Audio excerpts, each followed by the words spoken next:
Research Resources in Monroe County, which is a bit of a mouthful, but we didn't come up with a different title. Thank you for being here. So today we have myself. My name's Gabby Kriepel. I'm the assistant curator here at the History Center. Back in the corner, Hillary Fleck. She's the curator here. She's facilitating and helping with all the stuff I'm going to talk about, but she won't be presenting. Next to me, we have Katie Weber, who is with the Kinsey Institute. Deb Montanez, is that how you say your last name, is in the audience and is here for support during our little resource fair that we're going to have at the end. Joe Otremba is next, who will be speaking in the capacity for IU Archives, but is currently with Purdue University. And at the end, we have Carrie Schweer, also with IU Archives. Okay, so what's going to happen today is we're all going to speak individually about the kinds of resources that are in our collections and what we're working on. And then we'll switch over to a moderated discussion. So I'll be asking Katie and Joe some questions about how to do effective research, what are some tips they would have, what are some kind of questions and issues that come up in the field of queer archives. And then we'll open it up, have a Q&A. Everyone can talk to all of us. And then if you would like to stick around, we have some cool things you can look at brought over by our lovely participants here. And we can answer questions and do whatever. Cats TV, I'd like to say thank you very much for filming. They're going to be filming the first portion of this, but they're going to duck out during the Q&A. So if you don't want to be on film, no problem. The Q&A won't be filmed. Okay, great. So without further ado, I'm going to pass it over to Katie, who's going to take the podium and tell us what Kinsey has to offer. Great. Thank you so much, Gabby. Hi. I'm Katie Weber. I'm the archivist at the Kinsey Institute, which, if you don't know, is an interdisciplinary research center, archives and special collections, which studies sex, sexuality, human relationships, and overall well-being, which is here in Bloomington, Indiana, and has been for over 75 years. Today, of course, I'm just going to be focusing on our special collections, and while our special collections include hundreds of thousands of materials from across the world spanning over 2,000 years, we're just going to focus on Bloomington, Indiana, and the Monroe County area. So first, I just wanted to point you to the kinds of resources I'm going to be talking about today and the kinds of resources which might help you in starting your research journey at the Kinsey Institute. This includes materials from various LGBTQ+ organizations, publications, we have conference materials, there are archival collections of individuals and organizations, as well as vertical or subject files. And then we have books, articles, and we have more like art, photography, digital media, every kind of format that you can think of. We probably have something in that format. But I just want to get us started with some Bloomington-focused, Bloomington-specific resources. And these are not everything that we have, but a good sampling, a good place to get started for your Bloomington area research. First, we have a couple of Bloomington area organizations which are covered. This includes Integrity Bloomington, which Integrity is an Episcopal affiliated LGBT affirming organization which existed in Bloomington. And we also have many materials on a very different side from the Gay Liberation Front of Bloomington. The Gay Liberation Front was a much more activist, radical-focused organization which existed here in Bloomington as well as across the United States and other countries. And you can see that one of their main missions was focused on improving the image of gay and queer people. This flyer that is from the Bloomington chapter has a bunch of stereotypes, negative stereotypes about queer people, and then over it insists that queer people are, normal. And I should probably not say queer because in this very document they object to the use of that word. And prefer to be called homosexuals, which we'll talk a little bit about in our later discussion portion. There are also lots of Bloomington publications that we have, including the Bloomington Gay Alliance newsletter or the Bloomington Lesbian Gay Alliance newsletter, the Open Door newspaper, the Bloomington Beacon newspaper, and Reaching Out, which is an IU alumni, LGBT alumni focused organization that has a newsletter. Some of the news and publications that we have are more focused on general Bloomington news. The Open Door was very focused on fostering a welcoming and supportive environment for all Bloomingtonians, especially because Bloomington was known as such a gay haven in Indiana. And then there's also lots in all of these publications that are more focused on IU and the IU community and their queer comings and goings. Another resource I wanted to point you to that I think a lot of people wouldn't think about, and I didn't think about until well into my research and study process, are conferences. And because Indiana University is here, and because especially I think the Kinsey Institute is here, there have always been sex, sexuality, LGBT-focused conferences that have happened here in Bloomington, including the Indiana Gay Awareness Conference, which happened several times here in Bloomington. And you can see we have a poster here. And then more recent conferences like this Midwest LGBT Ally College Conference. And while a lot of these are focused on the academic aspects, they usually will contain information about cultural happenings in Bloomington, cultural groups, arts events. I will say in the more recent thing, there is a drag performance group called the Kinsey Six, SICKS, made up of 6 drag queens who performed and did comedy, it seems, in somewhat inspired by Kinsey. I also want to point you to some Indiana-wide resources. I haven't included everything here. We have a lot of materials from Fort Wayne, Terre Haute, and other various cities across Indiana, but most of these that I've included here are from Indianapolis. And why did I include Indianapolis and Indiana-wide materials is because lots of times we're so close to these places that there will be news about what's happening in Bloomington. There will be ads about Bloomington's gay bars and gay events. So you might think about also, in addition to broadening your idea about what kinds of resources to use, about broadening your scope a little to see if there's anything you can find more focused here in Bloomington. Some of these publications include, and I have a few examples about more of these and their various focuses, but Justice, Heartland, The Works, which we have physical copies of for you to look at after the presentations, the New Works, which is different, The Word, Hot Type, and IXE. And these include all sorts of things about Indianapolis, Indiana, culture, news. Justice, focuses more on civil liberties and civil rights, especially those affecting Indianans. There's also lots of the newspapers focus kind of more on political events and political changes that are happening in Indiana or nationally that affect Indianans, like the passage of gay marriage. All these kinds of things are found in these resources. And specifically, I wanted to take a little time to talk about this publication, IXE. IXE was a small group in Indianapolis, and their publication actually covers as wide as from Minnesota all the way through Texas. But it is what I would call a trans organization and a trans publication. They use different language.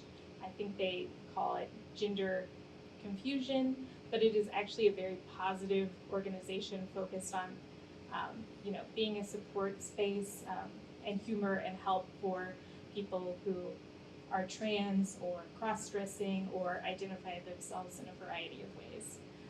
And specifically, we're going to talk about later some of the issues with finding specifically trans materials in the archives. So I just wanted to have at least one example to show you and point that out specifically.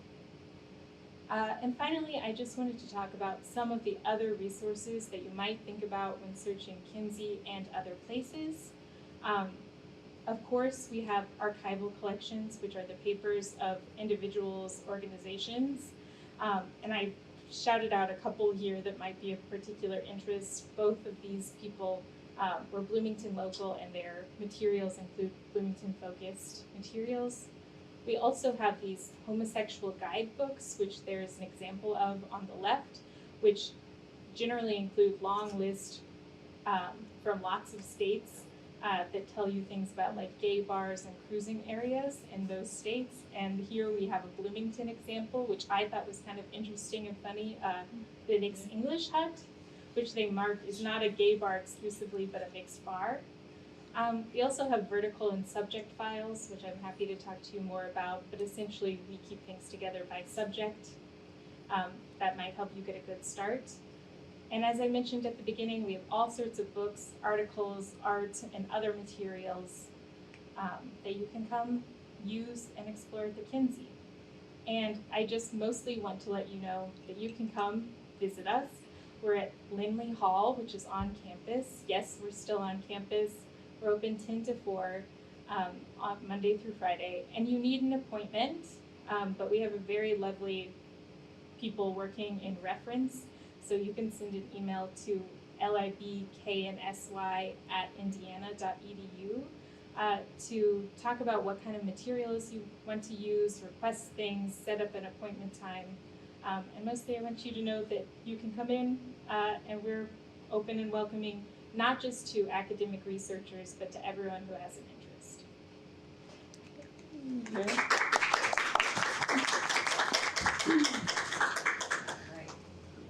Up next, and I also want to say I've been in that reading room, and it was really easy, and it's a really nice reading room, and I had a great time. Thank you.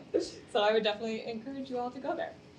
Okay, so as I said, I'm the assistant curator here at the Monroe County History Center, and my presentation will be much shorter because really we don't have a lot, and that's kind of why we started on this journey, is that we know that LGBTQ history is like a particularly important part of Monroe County history. It's like really more so than maybe other county museums. It's really relevant, and it's just not represented in our collection.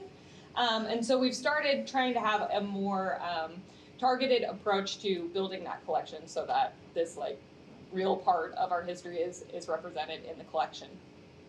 So the way we have been doing that, I'll talk about some more things, but definitely our most effective way that we've been adding to our collection is through our oral history campaign that we've really gotten started on this past summer. So up on the screen, I have some of the people we've spoken to, and so all of their oral history interviews that last around an hour are kept in our research library collection, and so those are accessible via our research librarian, Megan McDonald, who is a lovely person who is not here right now.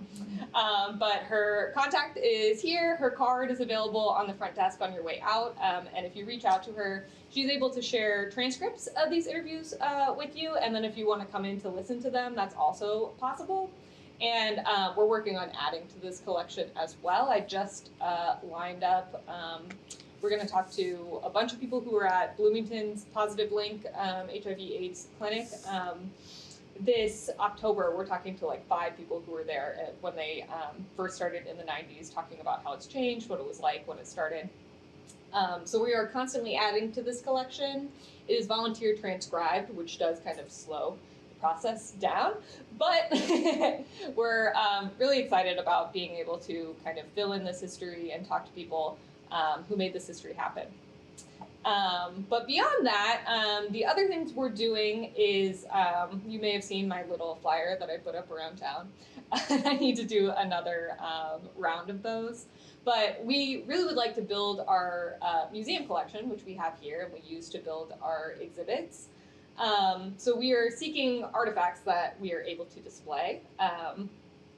But it's also a bit of a tricky thing because a lot of it is kind of mixed up with the university and with the Kinsey Institute, and we don't want to step on toes. And if it already exists in one of these lovely archives where you'll be able to access it, duplicating it is not so important. But we do have this niche where we are outside of the university system, and so we really want to do what we can to build up that collection. We haven't had a ton of success so far, but we continue to work on it, and we also understand that maybe people don't want to give us their things that matter a lot to them, but if it's a two-dimensional photos or flyers, we're able to take them digitally so that we can have representation of it in our research collection for use in exhibits.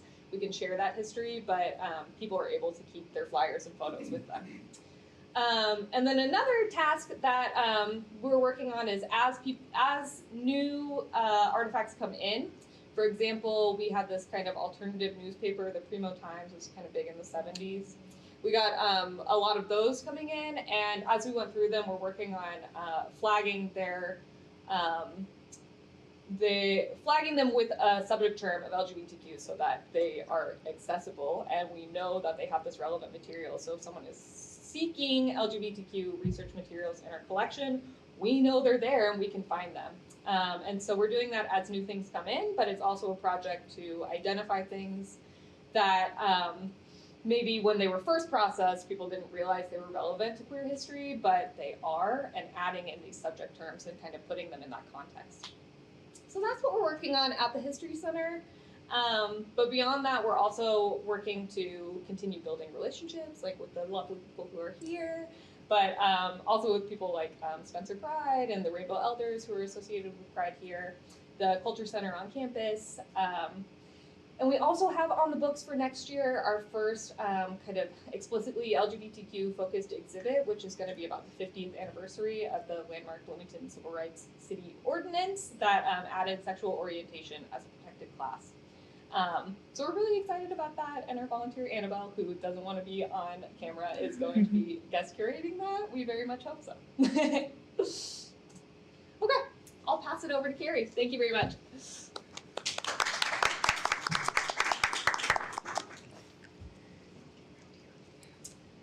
So you're going to notice a fair amount of overlap between our materials and the stuff mentioned at the Kinsey and the History Center.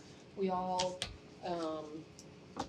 know each other really well and appreciate each other. So Gabby is very right. It's something that we really try to, be cognizant of and try to hopefully work well together. So I'm Carrie. I'm the Public Services and Outreach Archivist at the University Archives on campus. We're located in the Herman Wells Library on the 4th floor. We're kind of off the beaten path. So we generally estimate that we have about 20,000 cubic feet of records, so 20,000 of the boxes, in a range of formats. But like most of us, it's primarily paper-based. That said, we have a huge collection of audiovisual materials, photographic materials, some artifacts, and then more and more our collections coming to us in a more digital form, as represented by this funky old computer we got in a few years ago. One other thing I also like to just talk about when I'm talking about our collection is just our collection doesn't just document the feel-good stuff about our history. Our purpose is to document kind of the good and bad. I generally describe that we collect in 3 main areas. So we document the administrative activities of our university. So this includes, records from the Office of the President's Office, Board of Trustees, records from all kinds of departments that have existed at IU over time, many that no longer exist, many that do still exist. A couple of examples relevant for a workshop here. We have a really wonderful collection from the LGBTQ Culture Center that was wonderfully curated by the staff, and I think specifically Doug Bowder over the years. It includes, information about conferences and programs that they've held, lots of administrative kind of materials. I think the highlights of this collection are, we probably have about 12 to 15 scrapbooks that I think Doug put together over the years, documenting basically 2-year chunks of everything that happened at the Culture Center kind of and in the community during those time periods. So they're just an incredible resource that we thankfully have been able to digitize. There's also a lot of collected materials in that collection of records that came to us that overlap a fair amount with what Katie was talking about in the Kinsey Institute. For example, we have publications for New Horizons, Integrity Bloomington, which Katie mentioned, as well as the Lesbian and Gay News. So these kind of span like mid-1970s, early 1980s. Other relevant collections I'll just quickly mention. There's materials in our Office for Women's Affairs records, a fair amount in our various President's Office records. A lot of that relates to the formation of the center on campus, that kind of thing, as well as some of those conferences that Katie was referencing. So, information about the organization, programs, that kind of thing. And then there's a fair amount also in some of our unprocessed collections from, for example, for the Vice President for Academic Affairs and some of the Chancellor's Office records from those periods of time, in particular kind of around the formation of the Cultural Center and kind of the activities that it was doing. So the second area we document is the research and teaching activities of our faculty, staff, and alumni. So this I generally tell students I work with, it can be on about any subject you can think of, because those people just do all kinds of stuff. But we have the papers of artists, we have the papers of scientists, we have the papers of musicians, folklorists, all of that. A couple of examples I'll share here. One is one that Joe is very familiar with because they got to process it. It's a really new collection to us. So this is a collection from Maida Tilchin. She is an alumnus of the university and LGBTQ activist. Most of the collection focuses on her time in Bloomington in the 1970s. There's lots of kind of collected materials. You hear photographs. I'll kind of leave it at that because I think Joe will probably get around to talking about this a little more later. Another collection that I'll point out that we've had for a long period of time is the Martha Vicinis's papers. She was an English professor at IU from, I can't read my thing, but I think it was like the mid-1960s to early 1980s. She was really active in the American Federation for Teachers. She was involved with the establishment of the Women's Studies program, really active in the women's liberation movement in Bloomington as well. And so in her collection, we have this really wonderful run of the front page newsletter that basically covers all sorts of women's topics, ranging from, conditions in women's prisons in the local community to poetry groups. There's lots of, information about events, also relevant to the lesbian community in Bloomington. And then the third area we document is student life. So the kinds of things that students are doing inside and outside the classroom. We try to document that going back in time. So for us, that looks like scrapbooks that students kept, diaries, sports kind of related records, that kind of thing. A few examples I'll share here. We have really wonderful collections of student publications. So these very much range in tone. Some are I would describe as very kind of a comedic focus, student humor focus, such as The Boardwalk from the 1930s. Others, such as The Spectator and The Black Student Voice, are very much what you like news reporting you would expect on kind of current events at the time. So the Spectator and the Black Student Voice are very much products of kind of the civil rights era in documenting Bloomington in the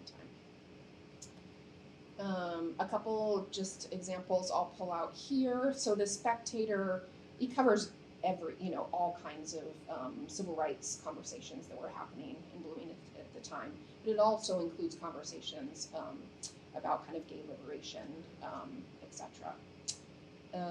There's also a good amount of material. We have probably 60 or 70 boxes from the Collins Living Learning Center on campus, for those of you that aren't familiar with it. But they have a really wonderful newsletter that they've put out for like decades and decades called the Collins Columns, which is very hard for me to say. It's basically covers events that are happening within the Collins community. It's student authored, all kinds of like poetry, prose, events that are happening at the center as well as, in the community, and covers a huge range of topics, but there's a lot relevant for our workshop tonight. One other one that I will just point out that I wouldn't normally, people might not think about, but we have a large collection from basically the student government at IU, and there's lots of material in there about their resolutions that they've passed over the years supporting LGBTQ issues, materials that they've collected in the process of their research to kind of support some of those initiatives. As an example, this resource guide from Ann Arbor. And one other thing I'm going to point out while I'm up here with you. We're doing a lot of some of the similar initiatives that Gabby was talking about and Katie, kind of working on our relationship building. We're similar, in that I kind of own the fact that our collection is pretty white, pretty male. There's lots of gaps in it, so that's something we're just slowly trying to work on. One thing I wanted to point out that I thought might be handy to you all. Let's see if I can. I learned how to do the automated captioning. Did maybe pull up on Edge there? Oh, did it? There. Okay. So the one thing that we worked on during COVID, are you guys familiar with what a library guide or LibGuide is? I think that is kind of a little librarian jargony, but it's basically a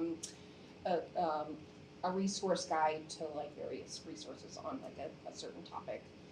So something we started to pull together during COVID, and I kind of consider this like a living document, is lists of local resources relevant for this topic. So much of what I've just talked about, you go under University Archives, you'll find links to all of these, the finding aids for all of these different materials. So those different newsletters, etc. Something we've talked about in the prep for this workshop is adding some of these resources that we're talking about tonight to continue to kind of build upon this. One last thing I wanted to point out before I end with you all is to pull up something I discovered in the process for prepping for this. So there's this really wonderful JSTOR database called Independent Voices that the Spectator is in this, the student newspaper, and I just happened to be searching in here for stuff in that, and I ended up coming across something totally different and got really sidetracked. So I ran across this publication called The Lesbian Connection, which is out of, I think it was Lansing, Michigan. But the reason I got excited was that in the at the end of almost all of the issues, they had include a listing of local lesbians who were willing to serve as like guides for people who were moving somewhere or traveling to certain cities. So I almost think of it as similar to like the Green Book. And so I went down a bit of a rabbit hole. So you can see a list of names for Indiana, and I skimmed through these. There's several for specifically Bloomington. It'd be very easy to track these folks down through the city directory. I already found one, and I was like, and I Googled her, and she's like still in town. I'm like, these are like lists for you guys' like oral history program. So I think that would be a lot of fun, and I'd love to see like some sort of Google map with all of these folks on it too. So I think I'll leave that here, and we'll pass it over for discussion. Yes. Okay. Other slides associated with this. I'm going to take a slide that says like discussion. But it's something to look at.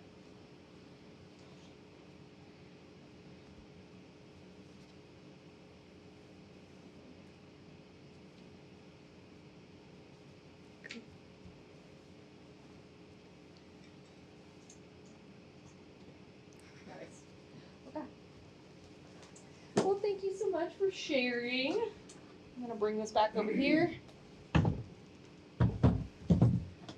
so it can listen to us. Cool. So, Katie, Joe, talk to me. Starting very simply at the beginning of the research process, like where do you start when you want to do LGBTQ historical research?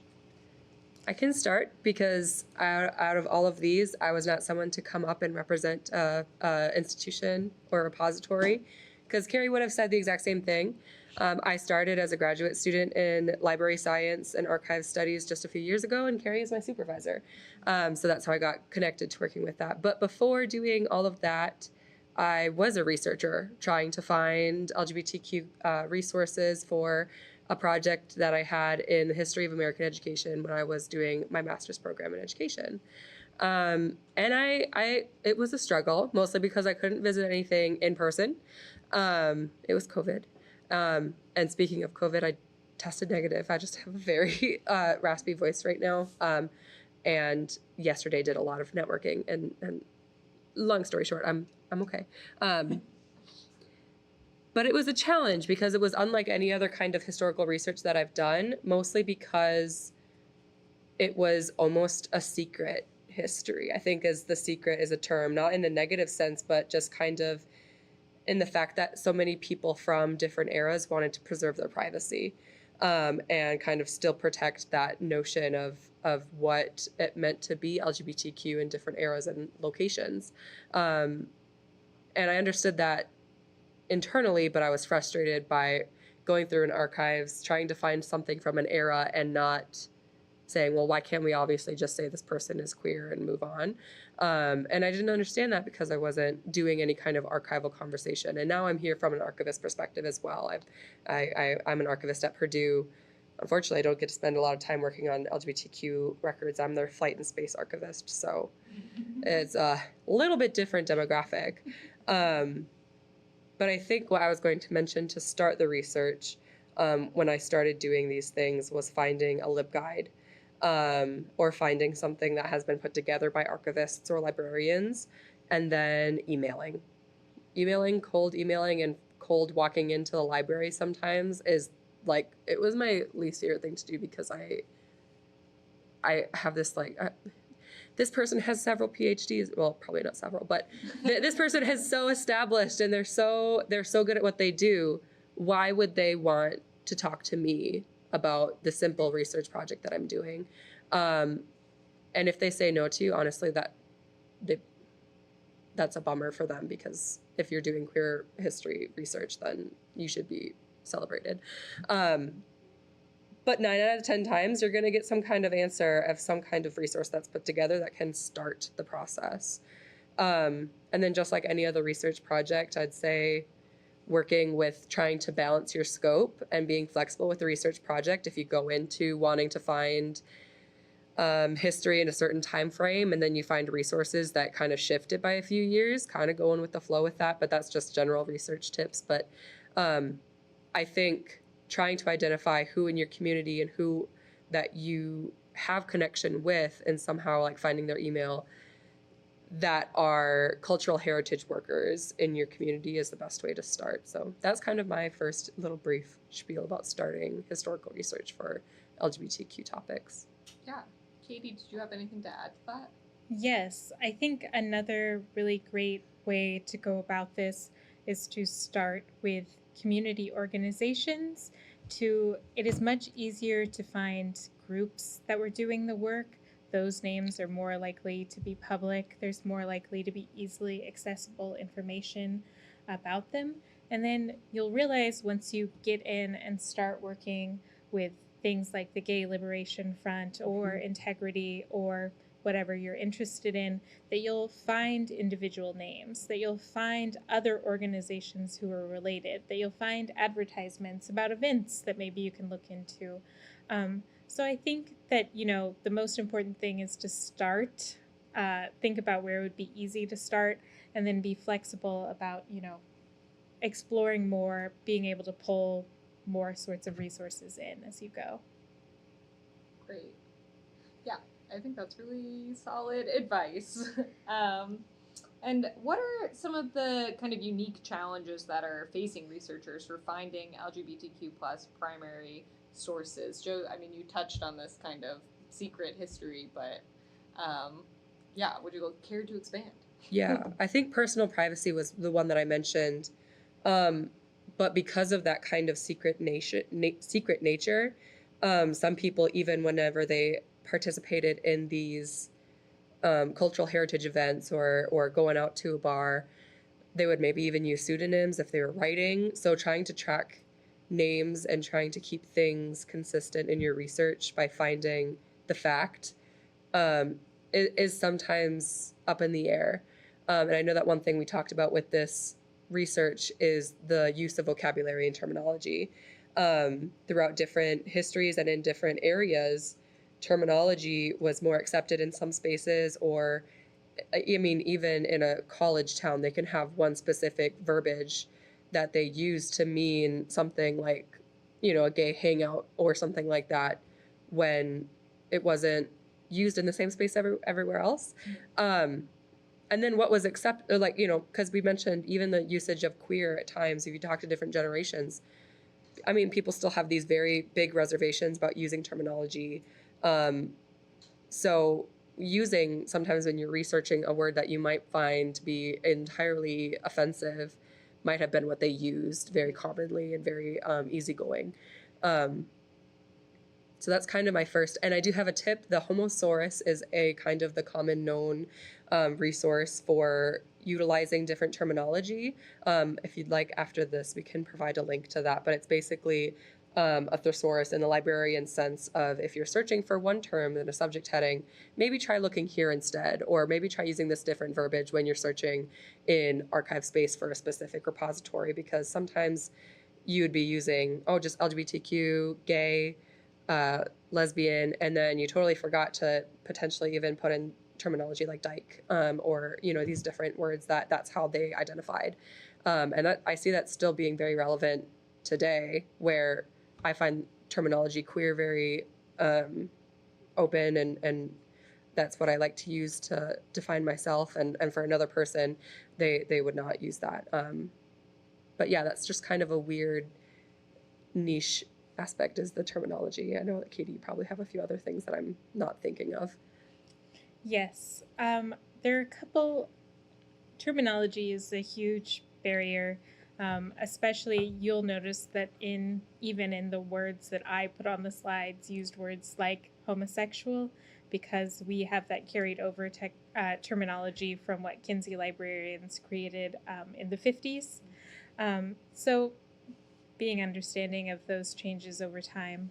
I also want to talk about two interrelated challenges that I think are specific, and Carrie mentioned this, but they're has historically been a lack of research interest, research focus from the librarians, the archivists, and collectors who have not prioritized LGBT history, have not collected LGBT history. And what's interrelated with that is also that there have been many circumstances where LGBT history hasn't been collected by the creators of those materials for safety or because of life circumstances and moves. So understanding that sometimes there are these gaps and what we call archival silence that you have to read into. Like, I can know by reading the published materials we do have about all of the history that was happening that we don't have direct evidence of. Like, maybe I have an ad of an event or an ad about a bar and we don't have any materials from those places or any materials from all these people who are mentioned, but you can get a sense by reading into the silences what was missing, which is a challenge. It's not easy, it's not going to be the same, but it's part of the reality of doing this. I do have one other thing. Those are very prevalent. And the other thing that's kind of a challenge about archiving an identity is that just by being gay, you don't create a record other than like sex, but it's, you don't get a gay card and you get it taken away, or, it's being gay and having that as an archival, something to archive has to result in some kind of interaction where that has been published, or you create some fixed form of record. And I'm using like the copyright term of any kind of fixed form. Like, it can be that you write in your diary your thoughts. That's a fixed form, and we can find that and kind of then try to understand whether or not this person held that identity. But even that creates a lot of speculation. If you see something and they used a terminology, I think I'll get to this later, but I have an example where at one point I was doing research about a queer professor at Purdue, and the only record at some point we saw was in like the 1898, they used the term queer with this individual. So does that mean they're just odd, or does that mean they like men? We did confirm. I mean, he was a part of a literary homosexual community, so and his talked about it. So it's kind of like confirmed gay, but how does that actually work in archives? Like, who am I to say whether or not this person held this identity when it is something that most people kind of kept internal and even struggled themselves even? Like, if I was someone who was questioning and someone saw my records, that like my diary from a few years ago, they would be like, I actually don't know if this person's trans or not because they don't know themselves right now, ? So it's that kind of whether or not how you can label these things and then put that subject heading. Yes, this was a queer person, we can find it.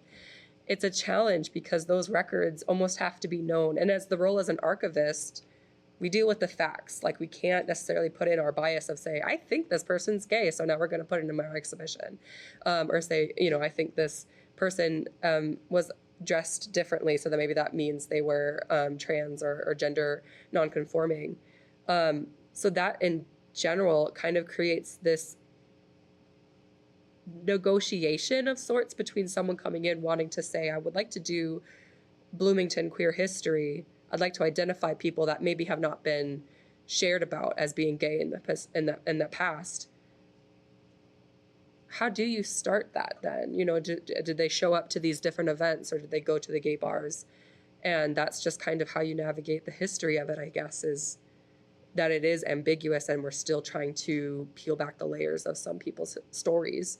And it is fragile because sometimes as an archivist, you do so much work on someone and you're like, would I want someone doing all of this research on me? Like, queer history is fairly young in a lot of these spaces. So it's one of those things where even myself, like, did someone want to know, like, well, they didn't actually have a relationship with this man. Does that mean they're bi or something like that? Like, it's an ongoing debate. And I'm sorry, because I'm such a rambler. But also as a queer individual, a researcher, and an archivist, it's one of those topics that I think we will never have a set best practices for. So frankly, I think the challenges for archivists is that they'd rather not deal with it because then they won't get in trouble. And I think the notion now is to just kind of say, hey, that's not good enough. We know that queer people have always been here. We know that it's in your history. And if IU is kind of behind the times on filling in gaps, Purdue, I love Purdue. I know this is recorded. Purdue is not in the same galaxy. It's really difficult because of how administrators have kind of seen and want to accept this as a part of their history. So I can talk forever about challenges. So maybe the next question. Sure. Katie, would you like to kind of expand on this idea of like the role or the appropriateness of kind of speculation about a historical person's sexuality, particularly when you're conducting research from a time like before contemporary understanding of sexual identity?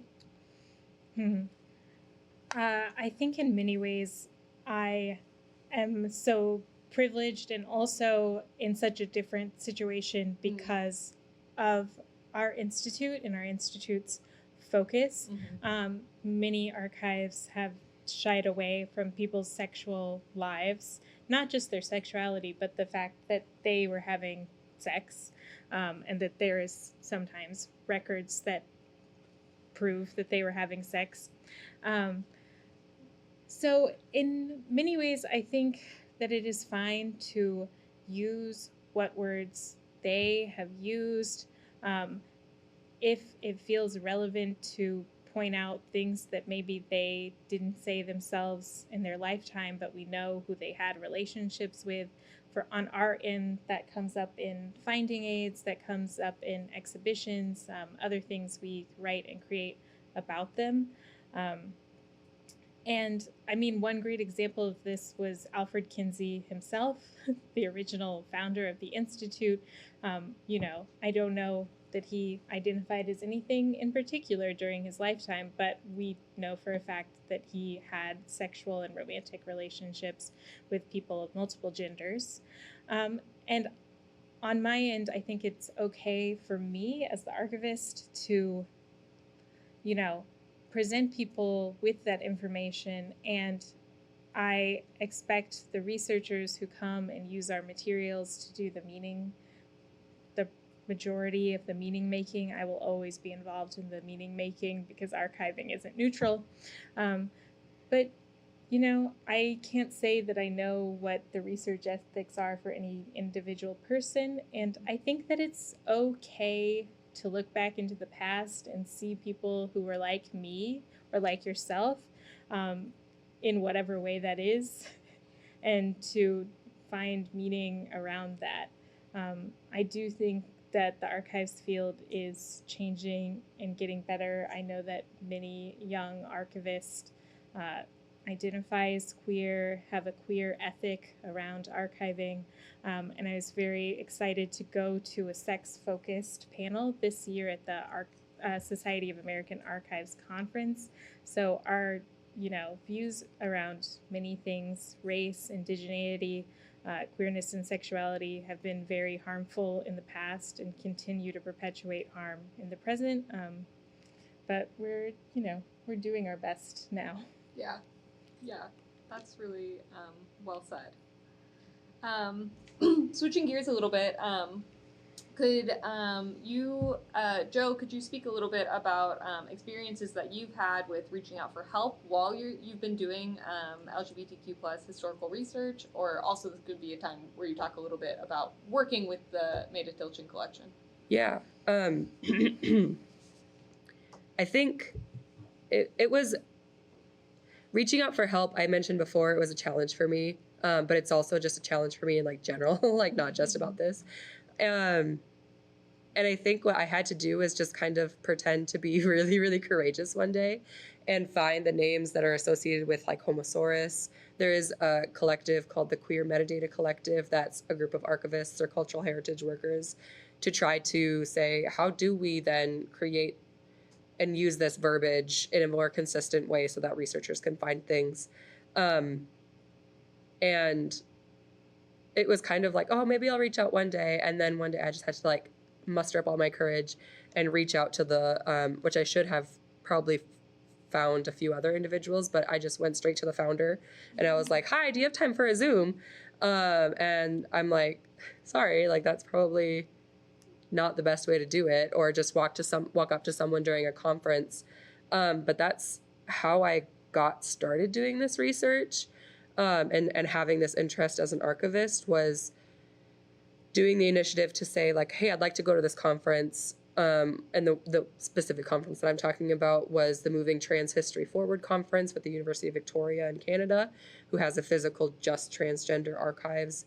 And those kinds of risks that I put out ended up being very, very beneficial. And sometimes it was reaching out to Carrie to kind of ask about, is it appropriate to ask a donor to look through my finding aid or of like my blog post? And that's actually turned out to be very helpful, because my interpretation of a collection can be much different than the person, which is also a different notion of archivists trying to preserve history while the person is still living.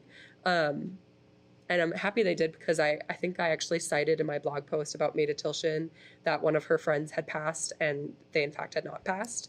They were very well and healthy and living. But those kinds of things, they seem like daunting tasks, but they were very important for me to even just get in the room.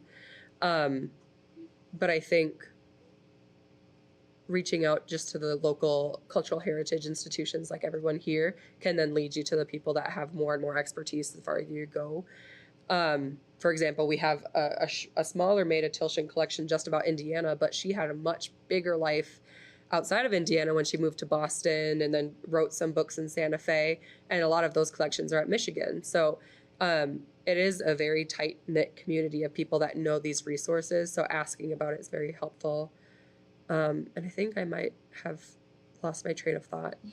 And were people pretty, willing to help you when you reached out? Yeah, happy and gay. I mean, we love it. So it was, most people are very excited to talk about their work, because it is one of those things that unfortunately is scarce compared to other histories in the archives. And you learn about different perspectives because of like my age, knowing about the history of preserving this, going to Victoria and learning from archivists that have been working on this forever, feels like, talked about the different challenges that they've had when they were archiving in California, and saying, no, the biggest issue that we have to preserving trans history is the fact that trans people were kicked out of their homes and homeless.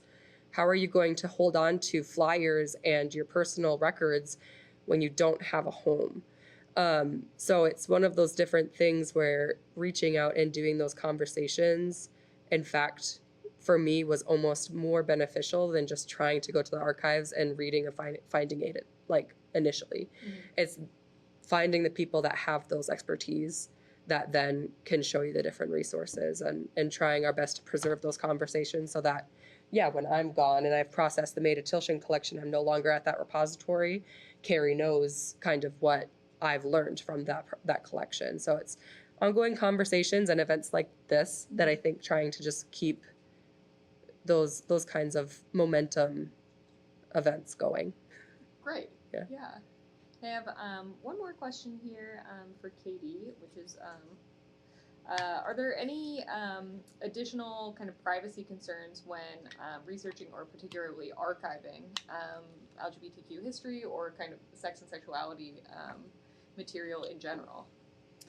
Yes, that's a great question. There are specific challenges in our collection, both for LGBT-focused history and not.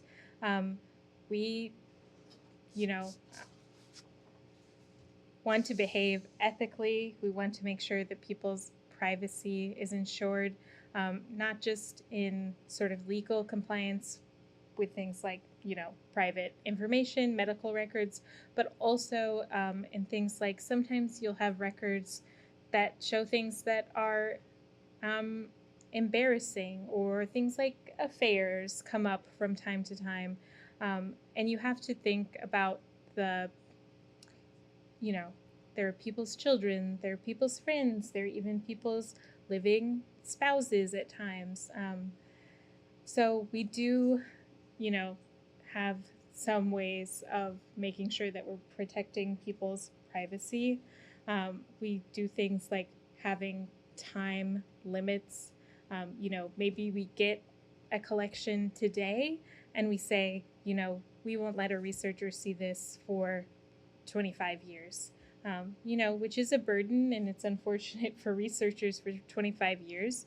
But after that, it is still hopefully historically relevant, historically enduring, and kind of sidesteps some of those problems. I will also say at the Kinsey Institute, and I've heard from others like at the Leather Archives and Museum in Chicago, that we have these agreements that you sign when you come in that acknowledge that if you come across specific information, that you will not publish it and share it inappropriately. You can always talk and learn more about that when you set up you will have to when you set up an appointment to come in. But yes, I think that we don't want to, I in no way want to say that being queer or LGBT is embarrassing or needs to be hidden. Things that can be public, we want to make public. But there are sensitivities around people's sexual lives, and we want to make sure that we're preserving that in particular. And ethics are something that all archivists, take seriously and have to learn about and think about. Yeah, that is so interesting. And on the topic of privacy, we are now kind of concluding our Cats recorded section of the of this event. So a big thank you to Cats TV for making this available. Thank you. And a big thank you to all of our presenters. But we'll be doing a Q&A after this, so all of you stay here.